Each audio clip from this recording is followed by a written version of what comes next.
Hey, what's up guys? Joker here. Today I'm going to be doing an update of my studio setup here, and I'm doing it somewhat hesitantly, and I really don't know why. I have very mixed feelings about it, so let me explain. Right now I am running a really nice monitor setup on my new PC that I just did a few months ago. My Black Mesa Update PC, absolutely amazing, RTX 2080 Ti in there, along with a 9900K overclocked to 5 gigahertz, an absolutely immense system for gaming as well as editing and rendering out 4K videos. So absolutely love it. And I have a 40-inch 4K monitor as a secondary display while I've been gaming on a 120Hz Acer X34P ultra-wide 3440x14 monitor, which has G-Sync, all of that good stuff. So all of this stuff is great. I absolutely love gaming on it and using it. However, I also have the Acer Predator X27, which is a 4K 120Hz monitor with G-Sync and HDR, like full-on HDR, 1000 nits of peak brightness and all of that good stuff. So an incredible display that I feel like I am not putting to use because, well, it's been sitting on the floor. It's mostly been sitting on the floor. I was using it at my test setup for a while, but I ended up switching back over to a 32-inch 4K monitor because I love it for the, just the pixel density is a lot better on a 32-inch display for 4K in my opinion.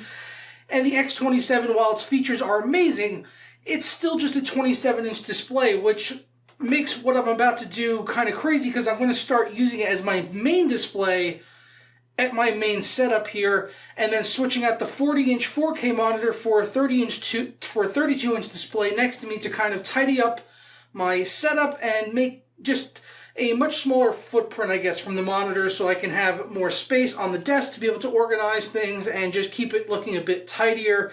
So that's something I'm going to be trying out. I can't guarantee that it'll stay like this forever, but that's my plan, at least. If I'm going to give it an honest try for a couple of weeks here, and if I really end up hating it, then I might go back to my previous setup, but I'm going to at least give it a go here, so that's what I'm going to be doing in this video, setting it up and just giving my initial impressions on using that setup here moving forward. And don't get me wrong, I would love to use one of the 32-inch 4K monitors that I have here. I have two here actually in the studio. My test setup right now, I'm using the ViewSonic XG 3220, which is my favorite one because it has a really good stand. The display is the panels and stuff that I have, the two that I do have. The other one's a BenQ EL3270U, I think it is, maybe, something like that.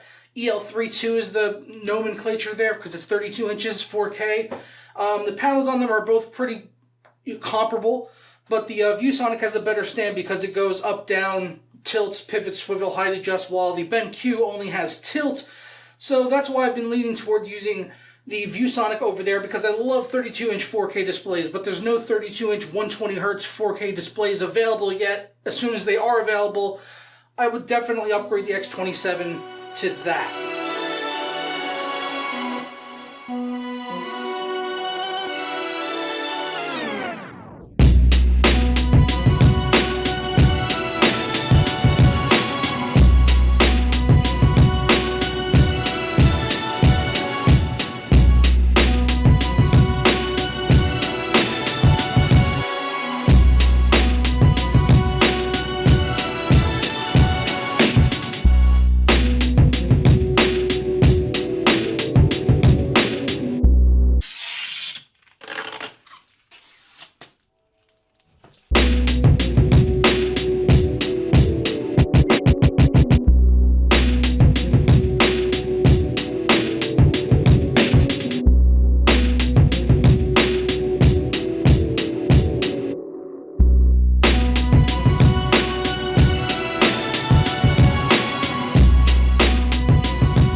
As you saw there, I swapped out the 40-inch 4K Korean monitor that I have loved so much over the past 2 years, as well as the ultra-wide Acer X34P, and I am now rocking the Acer Predator X27 in place of that ultra-wide display for gaming as well as content creation. I actually edited together the intro with the B-roll and also that little montage right there with the music using the Acer Predator X27.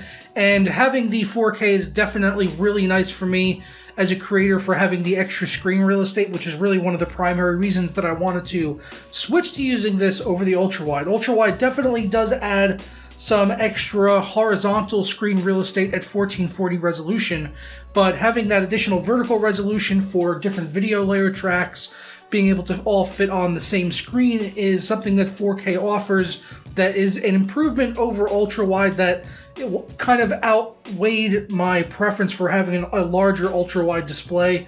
Possibly in the future when we get a true 4K ultra-wide to come out down the line, then I would definitely look at using that as well. Because I do like ultra-wide and I also like the higher pixel density of 4K. So far loving this. I was gaming on it, played Doom at like almost a locked 120 FPS with the RTX 2080 Ti on there, so absolutely amazing. Rainbow Six Siege was the same. It was like 100 to 120 FPS, and this is 4K ultra settings on both of those games. There definitely are more demanding titles out there that won't push out the same number of frames as something like, say, Doom, but, you know, still be able to play them pretty darn well. As the 2080 Ti is no slouch, and I've tested that on Assassin's Creed Odyssey, and just having like the clouds turned down to medium and everything else maxed out, I could still play that game at 4K and get anywhere from 60 to 75 FPS. So that's definitely more than playable for me, and still leveraging the 120 Hz of the 4K monitor and the G-Sync and all of that. It's got the HDR. Even the BenQ here has HDR on it, although it's not full HDR. But despite that fact, it's still a very, very nice display. The only kind of drawback for me is the fact that it only has tilt functionality, so it's set really low. So I have a couple of options. I guess I could put it on a monitor arm if I wanted to. I could maybe put a couple of books under it or something along those lines if I wanted to just sort of rig something up. Or I could swap it out with the ViewSonic that I have at my test setup and bring that one over here since I'm going to be using it a lot more often, which is probably the option that I'm most likely leaning towards, and then switching the BenQ over to the test setup. Also because I like the fact that the ViewSonic has a flat stand at the bottom, whereas the BenQ you can kind of see that my my power charger as well as my ODAC amp and everything are kind of on an angle. So for that fact is another reason why I would want to switch over to maybe using the ViewSonic, which I'll probably do in the very near future. But for right now, this is very nice, and the BenQ panel is really good. Don't let me take away from that at all. It's just I really need it to have a little bit more functionality in terms of being able to adjust it to the same eye level as the Predator X27, because it is sitting a fair bit lower than that. So it's kind of having to like angle my head down and basically look down at it rather than having it right up at eye level, and that's just going to cause neck strain. More so than that, just annoy the fuck out of me over time, so I want to fix that. But that's going to do it for this update to the setup for 2019. There is going to be another video coming up, sort of like a part 2, because my test setup is actually going to be changing around quite a bit. Probably I'll switch over the monitors is one thing for sure, but also my test setup is going to be switching from a 9900K over to an 8700K with a 6-core 12-threaded processor. I'm going to be using that for testing moving forward to kind of have something that would, you know, cover a broader range of consumers out there with 6 cores and 12 threads with the 8700K, and I'm going to overclock that to 5 gigahertz very likely, with like an AVX offset or something. So we'll definitely be using an 8700K in the future, and there's not any really big games coming out like right now or graphics card launches that I know about, so really nothing that is bothering me about moving forward with switching over to the 8700K in the next few days and putting out a video hopefully before CES on that change. So keep an eye out for that in your sub boxes in the very near future. If you enjoyed this setup video though, don't forget to leave a thumbs up on it down below, subscribe if you're not already, and if you have been here for a while you can always ring the notification bell. That way you never miss a moment of content when it goes up here on the channel, like the setup videos and CES next week from Las Vegas, and I'll see you guys then. Ta-ra for now.